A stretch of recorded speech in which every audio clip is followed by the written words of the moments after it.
네, 볼륨이 좀 큰 것 같은데요. 네, 오늘은 괜찮으신가요? 네, 볼륨을 조금만 조정해 주시면 좋을 것 같아요. 오늘은 실제 믿음 세 번째 시간입니다. 지난번에 다루었던 내용을 간략하게 요약해 보면 이렇습니다. 실제 믿음 첫 번째 시간에는 믿음이 무엇인지를 나누었죠.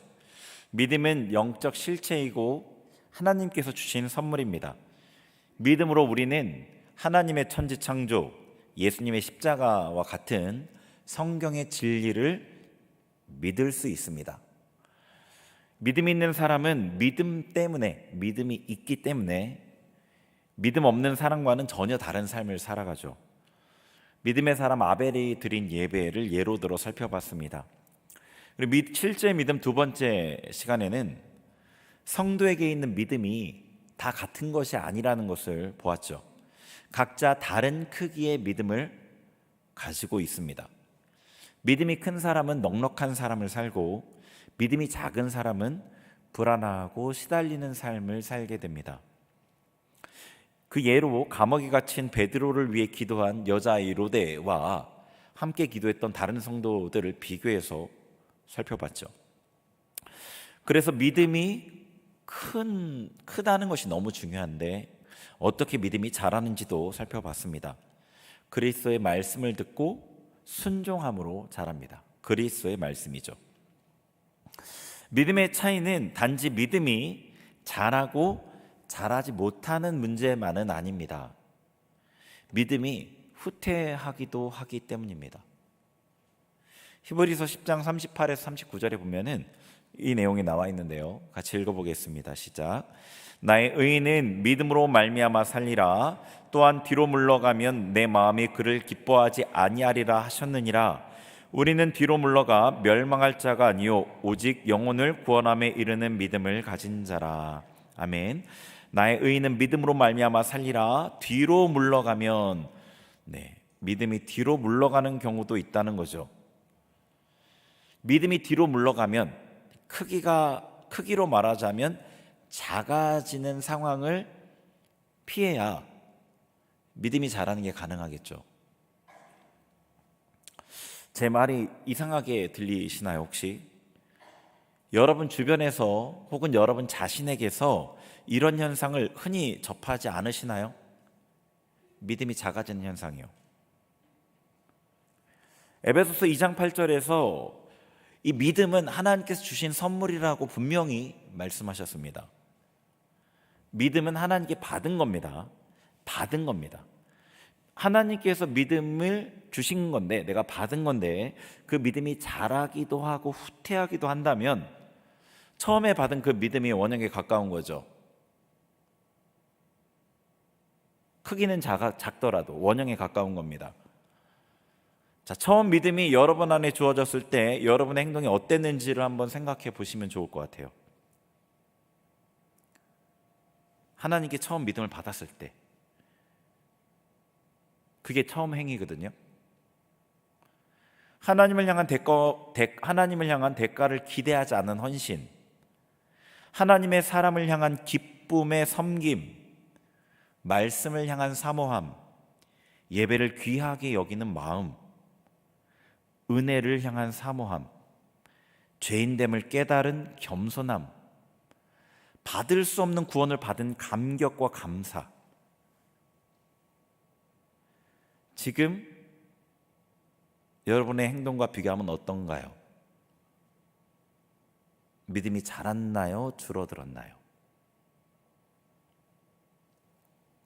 믿음이 자라는 것만큼 믿음이 줄어드는 현상도 우리는 주변에서 볼 수 있습니다. 그러나 이것은 쉽게 생각할 수 없는 문제이죠. 그래서 오늘은 이 믿음이 어떻게 후퇴하는지를 살펴보려고 합니다. 자, 이 믿음이 어떻게 줄어드는가를 알아보기 전에 우리가 간과하고 있는 부분을 먼저 다루어야 합니다. 그 내용을 먼저 다루어야 이 내용을 이어서 볼 수 있습니다. 그것은 우리 신앙이 전쟁이라는 것입니다. 에베소서 6장 10절부터 12절 같이 읽겠습니다. 시작. 끝으로 너희가 주 안에서와 그 힘의 능력으로 강건하여지고 마귀의 간계를 능히 대적하기 위하여 하나님의 전신갑주를 입으라. 우리의 씨름은 혈과 육을 상대하는 것이 아니요 통치자들과 권세들과 이 어둠의 세상 주관자들과 하늘에 있는 악의 영들을 상대함이라. 아멘. 자, 에베소서 이 말씀에서 우리는 마귀와 싸움하는 중이라 하십니다. 이 씨름이라고, 우리의 씨름은 마귀를 대적하기 위해 전신갑주를 입어라. 이 씨름이라는 건 싸움, 레슬링에 가까운 씨름인데요, 우리가 마귀와 싸움하는 중이라는 거죠. 전신갑주를 입어야만 하는 이유인 겁니다. 개인적으로는 싸움이고 씨름이고 예수님을 머리로 한 전체 성도의 관점에서는 전쟁이죠. 지금 우리는 마귀와 전쟁 중인 겁니다. 여러분은 자신이 전쟁 중에 있다는 것, 적의 공격에 노출되어 있다는 것을 인지하고 있나요? 혹시 이렇게 생각하는 분은 없으셨으면 좋겠습니다. 예수님이 우리의 대장이시니까 나는 예수님의 보호 아래 안전하다는 생각, 그저 안전하다는 생각. 그렇다면 이 에베소서의 말씀은 틀린 거죠. 예수님이 혼자 전쟁하시고 우리는 안전한 곳에 구경하며 결과를 기다리기만 하면 된다면 전신갑주를 입을 필요도 없고 우리에게 씨름이 있다는 말씀도 틀린 겁니다. 그러나 우리 각자가 이 땅에서 마귀와 싸움을 하기에 에베소서에서는 우리에게 전신갑주를 입어라, 우리의 싸움의 대상은 마귀다, 이렇게 정확하게 알려주고 있는 겁니다. 마귀와 성도의 싸움은 지금 시작된 게 아닙니다. 성경 전체에 걸쳐 진행되었고 예수님께서 재림하실 때까지 계속됩니다. 싸움이 있기에 적의 전략을 알아야 합니다. 사단이 성도를 어떻게 공격하는지를 살펴보겠습니다. 제가 지금 이 사단과의 싸움이 있고 사단의 전략을 살펴보는 이유는 궁극적으로 우리의 믿음이 어떻게 줄어드는지를 알기 위해서 이 사전 지식으로 필요하기 때문입니다. 자, 창세기에 사단이 성도를 처음 공격한 내용을 보도록 하겠습니다. 창세기 3장 1절부터 7절 같이 읽겠습니다. 시작. 그런데 뱀은 여호와 하나님이 지으신 들짐승 중에 가장 강교하니라. 뱀이 여자에게 물어 이르되 하나님이 참으로 너희에게 동산 모든 나무의 열매를 먹지 말라 하시더냐. 여자가 뱀에게 말하되 동산 나무의 열매를 우리가 먹을 수 있으나 동상 중앙에 있는 나무의 열매는 하나님의 말씀에 너희는 먹지도 말고 만지지도 말라, 너희가 죽을까 하노라 하셨느니라. 뱀이 여자에게 이르되 너희가 결코 죽지 아니하리라. 너희가 그것을 먹는 날에는 너희 눈이 밝아져 하나님과 같이 되어 선악을 알 줄 하나님이 아심이니라. 여자가 그 나무를 본즉 먹음직도 하고 보암직도 하고 지혜롭게 할 만큼 탐스럽기도 한 나무인지라. 여자가 그 열매를 따먹고 자기와 함께 있는 남편에게도 주매 그도 먹은지라. 이에 그들의 눈이 밝아져 자기들이 벗은 줄을 알고 무화과 나무 잎을 엮어 치마로 삼았더라. 아멘. 자, 너무 잘 아는 말씀입니다. 여기 나와 있는 뱀은 사단이죠. 계시록에 이 뱀이 옛뱀이 사단인 것을 분명하게 알려주고 있습니다. 하나님께서 이미 아담에게 선악을 알게 하는 나무의 열매를 먹지 말라, 내가 먹는 날에는 반드시 죽으리라 라고 하셨습니다. 근데 사단이 하와에게 다가와서 말합니다. 하나님이 너희에게 동산 모든 나무의 열매를 먹지 말라 하시더냐. 그러니까 하와가 대답하죠. 동산 나무의 열매를 먹을 수는 있는데 동산 중앙에 있는 나무의 열매는 먹지 말고 만지지도 말라고 하셨는데 너희가 죽을까 하노라 라고 하셨다는 거죠. 자, 그러자 뱀이 하와를 공격합니다. 너희가 결코 죽지 않는다. 너희가 그것을 먹으면 눈이 밝아져서 하나님과 같이 될 거다. 선악을 분별하게 될 거다. 그러니까 하와의 눈에 이 선악을 알게 하는 나무의 열매가 먹음직도 하고 보암직도 하고 지혜롭게 할 만큼 탐스럽게 보였습니다. 하와의 눈에 이 동산 나무 중앙에 있는 선악을 알게 한 나무 열매가 먹음직 보암직 지혜롭게 할 만큼 탐스럽게 보인 것은 사단의 공격을 받고 난 이후입니다. 처음부터 그렇게 보이지 않았습니다. 결국 하와는 하나님의 말씀을 무시하고 사단의 공격을 받아 선악을 알게 하는 나무의 열매를 먹었습니다. 자, 여기서 사단이 성도를 어떻게 공격하는지 보이시나요? 하와가 하나님의 말씀을 받았을 때 그 말씀을 굳게 확실하게 붙들지 않았던 것 같습니다. 하나님께서 먹으면 반드시 죽는다 라는 심판을 경고하셨습니다. 근데 하와는 너희가 죽을까 하노라 라고 받아들였습니다. 하나님께서 우리를 사랑하시니까 우리를 심판하고 싶어 하지 않으셔. 우리를 염려해서 먹지 말라고 하신 거야. 이렇게 받아들인 거죠. 그런데 하나님은 죄는 반드시 심판하시고 죄를 심판하기를 기뻐하시는 공의의 하나님이십니다. 하와는 하나님께서 그들을 사랑으로 돌보시는 모습만 기억하고 싶었는지도 모르겠습니다. 하나님이 주신 이 심판의 경고도 자기 식대로 곡해해서 받아들였습니다. 어쩌면 현대 성도들과 비슷해 보이는 것 같습니다. 사단은 말씀을 확실하게 붙들고 믿지 않은 하와를 공격했습니다. 그에게 자기를 위한 선택을 하도록 욕심을 넣어준 거죠. 너희가 죽지 않아.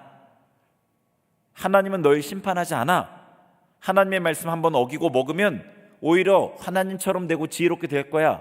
너가 행복해질 거야. 그러자 하와의 눈에 선악을 알게 하는 나무 열매가 먹음직도 하고 보암직도 하고 지혜롭게 할 만큼 탐스럽게 보인 거죠.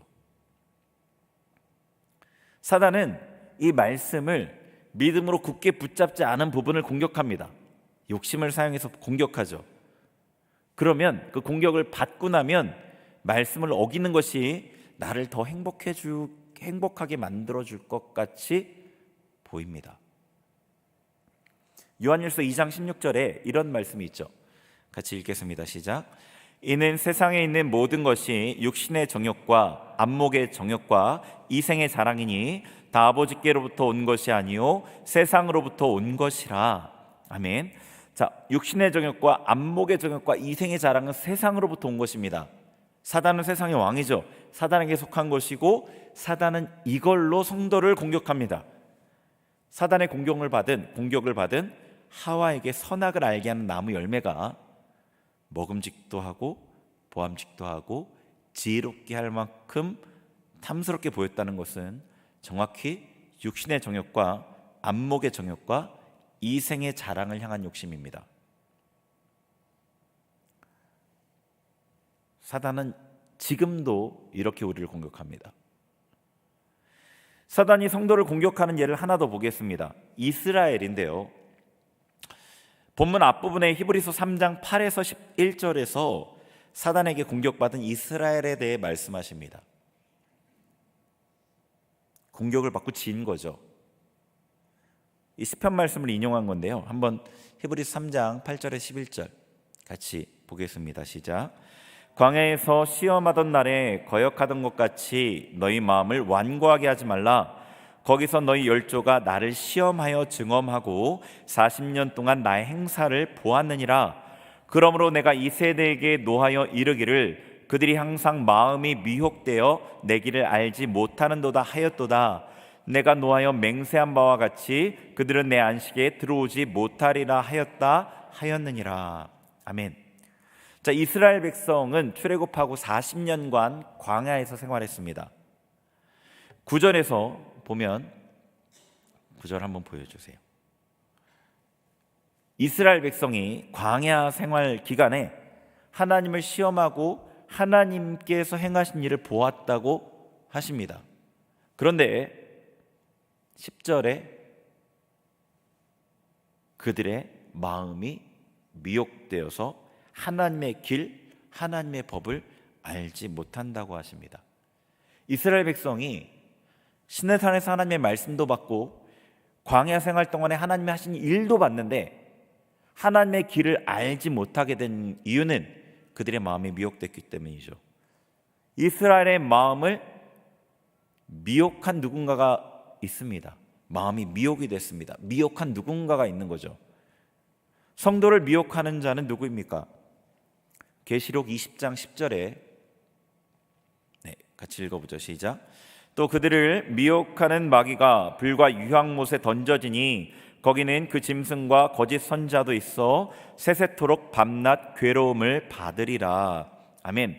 그들을, 이 성도입니다. 마귀는 성도를 미혹합니다. 이스라엘 백성이 광야를 지내는 동안 마귀는 그들을 미혹했습니다. 성경에서 분명 그 마귀라는 존재의 이름이 드러나진 않지만 마귀가 이스라엘을 미혹했고 그 결과로 그들은 하나님의 법을 버렸습니다. 히브리서 4장 2절 한번 들어보세요. 제가 읽어보겠습니다. 그들과 같이, 그들은 이스라엘 백성입니다. 그들과 같이 우리도 복음 전함을 받은 자이나, 이스라엘 백성이 복음을 받았다고 합니다. 그 말씀이 그들에게 유익하지 못한 것은 듣는 자가 믿음과 결부시키지 아니함이라. 이스라엘 백성이 하나님의 말씀, 복음의 말씀을 받았는데 그들이 그 말씀대로 순종하는 삶을 살지 못하고 하나님의 법을 잊어버리고 하나님의 법을 떠나 우상을 쫓고 하나님을 거역하고 반역했던 이유는 그들이 말씀을 분명하게 믿음으로 붙잡지 않았기 때문이죠. 하와가 그랬던 것처럼 이스라엘 백성도 하나님께서 주신 말씀을 믿음으로 붙들지 않았습니다. 마귀는 그 부분을 공격했습니다. 이스라엘 백성에게 육신의 정욕, 안목의 정욕, 이생의 자랑으로 공격했습니다. 먹을 것을 가지고 불평하고 자기 권위를 세우려고 모세를 공격하고 송아지 우상을 만들고 이스라엘 백성은 마귀의 공격을 받아 죄를 지었습니다. 하와가 그랬던 것처럼 하나님의 말씀을 어겼습니다. 마귀에게 미혹된 이스라엘은 하나님의 법을 알지 못하게 되었습니다. 하와가 마귀의 공격을 받아 하나님의 말씀을 완전히 무시한 것처럼 이스라엘도 마귀의 공격을 받자 하나님의 법을 알지 못하게 되었습니다. 구약에서 두 가지 예를 보았습니다. 신약에는 이런 마귀의 활동을 경고하는 말씀이 훨씬 더 많이 있습니다. 앞서 봤던 에베소서 말씀도 그 중에 하나죠. 그러면 우리가 쭉 살펴봤는데 마귀가 무엇을 공격하죠? 무엇을 공격하죠? 성도가 받은 말씀을 공격합니다. 그 말씀을 믿지 못하게 만드는 거죠. 하와가 받은 그 하나님의 말씀을 공격했고 이스라엘이 받은 하나님의 법을 공격했습니다. 결과로 그들은 하나님의 말씀을 어기고 무시하게 되었습니다. 디모데전서 6장 12절에서 우리에게 이렇게 말씀하십니다. 같이 읽습니다. 시작. 믿음의 선한 싸움을 싸우라. 영생을 취하라. 이를 위하여 내가 부르심을 받았고 많은 증인 앞에서 선한 증언을 하였도다. 아멘. 믿음의 싸움을 싸우라 말씀하십니다. 마귀는 성도가 받은 말씀을 공격한다고 했죠. 내가 감동받은 말씀, 그걸 믿음으로 확 붙잡아야 되는데 붙잡지 않은 그 말씀을 공격합니다. 그러면은 최종 목표는 성도의 믿음을 파괴하는 거죠. 우리의 믿음은 말씀에 근거하지 않습니까? 철저하게 말씀에 근거하지 않습니까? 우리의 믿음은 말씀을 못 믿게 만들면 믿음은 자연히 줄어듭니다.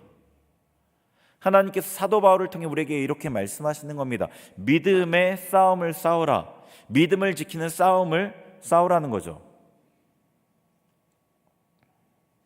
유다서 1장 3절도 비슷한 맥락의 말씀이 있습니다. 같이 읽어봅니다. 시작.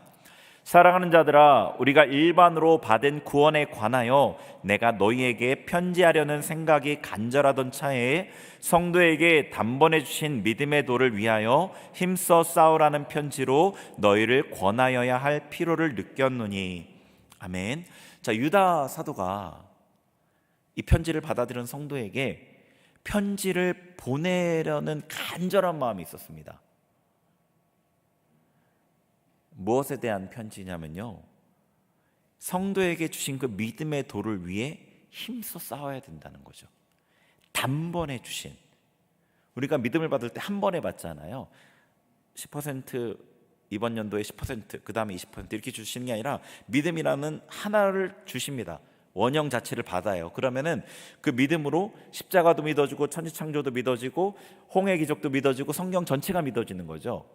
믿음을 받고 나서 창세기 1장만 믿어졌다가 나중에 한 10년 있다가 마태복음 예수님이 십자가 못 박히신 게 믿어지는 게 아니지 않습니까? 단번에 주신 그 믿음의 도가 있습니다. 그런데 그게 그냥 우리에게 주어지면 그냥 흘러가는 게 아닌 거죠. 힘써 싸워야 된다는 거죠. 힘써 싸워야 된다는 겁니다. 믿음의 도를 위해 싸워야 합니다. 싸움의 대상은 누구죠? 사단입니다. 사단은 우리가 믿는 말씀을 공격해 믿지 못하게 만들고 말씀을 떠나서 믿음이 줄어들고 파괴되게 합니다. 믿음이 파괴되는 사람들의 예가 성경에 기록되어 있죠. 디모데전서 1장 18절과 19절입니다. 같이 읽습니다. 시작. 아들 디모데야, 내가 내게 이 교훈으로서 명하노니 전에 너를 지도한 예언을 따라 그것으로 선한 싸움을 싸우며 믿음과 착한 양심을 가지라. 어떤 이들은 이 양심을 버렸고 그 믿음에 관하여는 파선하였느니라. 아멘. 자, 그 믿음에 관하여는 파선하였느니라. 파선이 뭐죠? 이 선자가 배선자예요. 배가 파괴된 겁니다. 믿음의 항해를 하고 있었습니다. 배가 파괴됐어요. 더 이상 믿음의 항해를 하지 못하는 거죠. 더 이상 믿음으로 살 수 없게 된 거죠. 더 이상 믿음의 길을 갈 수가 없는 겁니다. 믿음을 떠난 사람들이 있다는 거죠. 이거는 믿음의 싸움에서 진 결과입니다. 분명히 디모데전서 방금 읽은 말씀에 뭐라고 되어 있죠? 선한 싸움을 싸우라. 믿음의 싸움을 싸우라. 어떤 이들은 그 싸움에서 져서 그 싸움을 제대로 치르지 않아서 파선했다. 사단은 우리 믿음을 공격합니다. 우리는 이 공격을 알아야 하고 싸워 믿음을 지켜내야 합니다. 예수님 앞에 설 때까지요. 이제 처음에 던졌던 질문인 믿음이 어떻게 줄어드는지에 대해서 말할 수 있습니다. 오늘 우리 읽은 히브리서 3장의 본문이 믿음이 줄어드는 과정을 말해줍니다. 히브리서 3장 12절과 13절을 다시 한번 보죠. 같이 읽습니다. 시작. 형제들아, 너희는 삼가 혹 너희 중에 누가 믿지 아니하는 악한 마음을 품고 살아계신 하나님에게서 떨어질까 조심할 것이요, 오직 오늘이라 일컫는 동안에 매일 피차 권면하여 너희 중에 누구든지 죄의 유혹으로 완고하게 되지 않도록 하라. 아멘. 자, 12절 말씀만 보여주세요. 12절에 히브리서 이 기자가 경고하는 거죠. 형제들아, 믿는 형제들에게 얘기하는 거죠. 너희 중에 믿지 않는 악한 마음을 품게 되지 않도록 조심해라. 하나님에게서 떨어지게 된다는 거죠. 믿지 않는 악한 마음의 사람은 하나님께로부터 떨어지게 된다는 겁니다. 말씀을 믿지 않는, 하나님을 믿지 않는 마음이 악한 마음입니다. 13절에 서로 돌아보라고 권면하는데요. 무엇을 위해 돌아보라고 하냐면 죄의 유혹으로 완고하게 되지 않도록. 믿지 않는 악한 마음은 비참한 최종 결과입니다. 그 전에 뭐가 있죠? 완고한 마음이 있습니다. 완고한 마음은 죄의 유혹으로 생긴 마음입니다. 과정이 보이시죠? 제일 먼저는 죄의 유혹이 있습니다. 사단의 공격이죠. 사단이 죄로 성도를 유혹합니다. 하와를 유혹했던 것처럼 사단이 성도에게 다가와서 육신의 정욕과 안목의 정욕과 이생의 자랑으로 유혹합니다. 제일 먼저 죄의 유혹이 있습니다. 말씀을 분명하게 붙들지 않은 성도가 사단의 유혹을 받아들입니다. 하나님의 말씀에 분명히 심판을 경고했으나 하나님 하와가 그랬던 것처럼 하나님은 단지 우리를 걱정하시는 거야 라고 위안하며 마음으로 죄를 품습니다. 형제를 미워하는 것은 살인이라고 얘기하셨는데도 그냥 미워하는 거죠. 야고보서 1장 14절 15절 같이 읽습니다. 시작. 오직 각 사람이 시험을 받는 것은 자기 욕심에 끌려 미혹됨이니 욕심이 잉태한즉 죄를 낳고 죄가 장성한즉 사망을 낳느니라. 자, 먼저 욕심이 있습니다. 욕심을 내가 품는 거죠. 잉태합니다. 그러면은 결국에는 죄를 짓게 됩니다. 죄를 짓고 돌이키지 않고 반복해서 죄를 짓고 습관적인 죄가 되면 죄가 장성해집니다. 그 사람 안에 자리를 잡고 자라갑니다. 죄를 짓는 중에 분명히 성령께서 감동하시고 경고하시죠. 그러나 거절하며 죄를 반복해서 선택합니다. 마음이 완고해집니다. 완고해지는 거죠. 고집적인 굳어지는 마음. 죄는 이미 습관이 되어서 더 이상 뿌리칠 수 없는 상태가 됩니다. 이제 완고함을 넘어서 믿지 않는 악한 마음이 될 수도 있죠. 사단이 우리를 공격하고 유혹하는 죄는 다양합니다. 사람에 따라서요. 하나님의 말씀을 불순종하게 하는 모든 종류로 우리를 유혹하죠. 유혹의 방법은 근거는 육신의 정욕과 안목의 정욕과 이성의 자랑입니다. 이것을 얻기 위해 하나님의 말씀을 거절하라는 것입니다. 여러분을 공격하는 사단의 유혹은 무엇인가요? 사단의 유혹을 받아들여서 죄를 반복해서 지으면 완고한 마음이 되죠. 완고한 마음이 되면 하나님의 말씀이 잘 들리지 않습니다. 하나님의 말씀보다 자기 욕심을 반복해서 택했기 때문에 회개가 어렵습니다. 완고한 마음이 되지 말아야 합니다. 우리가 연약해서 넘어질 수 있습니다. 그러나 죄를 반복해서 선택하는 것은 결코 연약함이 아닙니다. 우리의 적극적인 선택이고 하나님의 반복되는 감동을 무시하는 거죠. 여러분에게 하나님께서 계속 감동하시고 경고하시는데도 머물러 있는 죄는 무엇인가요? 그것은 여러분을 사망길로 끌어가는 것입니다. 돌이켜야만 합니다. 악한 마음이 되면 두렵습니다. 악한 마음은 하나님을 적극적으로 대적하는 마음입니다. 회개를 외치던 스데반 집사님을 돌로 쳐 죽였던 사람들, 예수님을, 바울을 거짓으로 고소하고 죽이려던 그 유대 지도자들은 악한 마음의 사람들이었습니다. 만약 우리의 마음이 완고해졌다면 어떻게 해야겠습니까? 어떻게 다시 예전처럼 부드러운 마음으로 회복할 수 있겠습니까? 이것은 반드시 해결해야 될 사활이 걸린 문제입니다.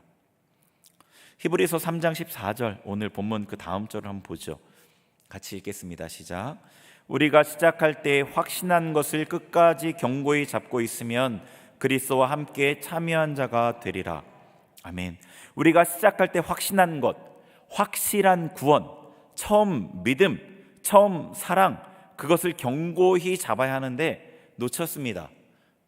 어디서 떨어졌는지를 생각하고 회개해야겠죠. 히브리서 4장 14절도 보겠습니다. 시작. 그러므로 우리에게 큰 대제사장이 계시니 승천하시니 곧 하나님의 아들 예수시라. 우리가 믿는 도리를 굳게 잡을지어다. 아멘. 예수님을 의지하고 믿는 도리, 믿음의 도, 처음 우리에게 주신 그 믿음을 다시 붙잡아야 하는 거죠. 앞서 드린 질문을 생각해 보는 겁니다. 내가 처음에 어떻게 믿었었지? 그때 나의 모습은 어땠지? 나의 마음의 중심은 어땠지? 지금 나는 어떻지? 다시 그때 믿음을 회복하기 위해 회개하고 간구하고 공유를 구해야 하는 거죠. 히브리서 4장 15, 16절 같이 읽겠습니다. 시작. 우리에게 있는 대제사장은 우리의 연약함을 동정하지 못하실 리가 아니요 모든 일에 우리와 똑같이 시험을 받으신 이로되 죄는 없으시니라. 그러므로 우리는 긍휼하심을 받고 때를 따라 돕는 은혜를 얻기 위하여 은혜의 보좌 앞에 담대히 나아갈 것이니라. 아멘.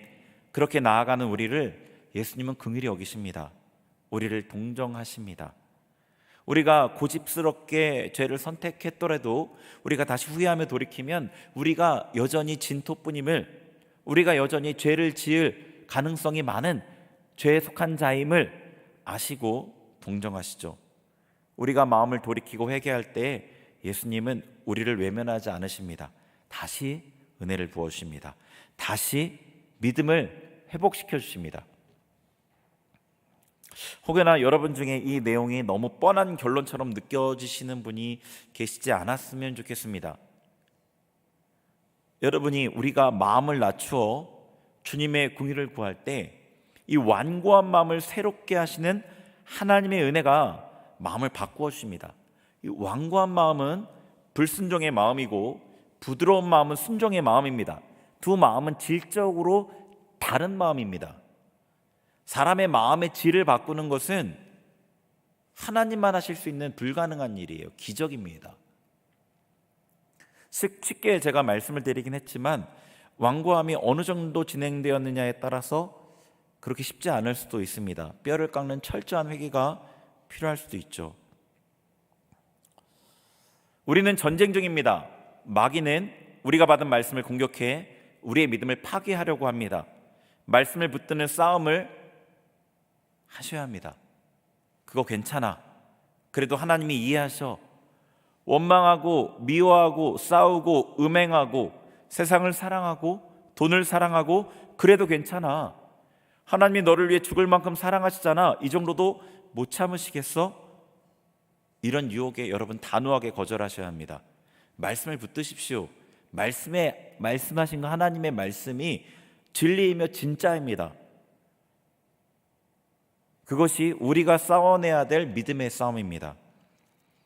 여러분이 하나님 앞에 완고한 마음이 되지 않을 수 있는 방법이고요, 우리의 믿음을 지킬 방법입니다.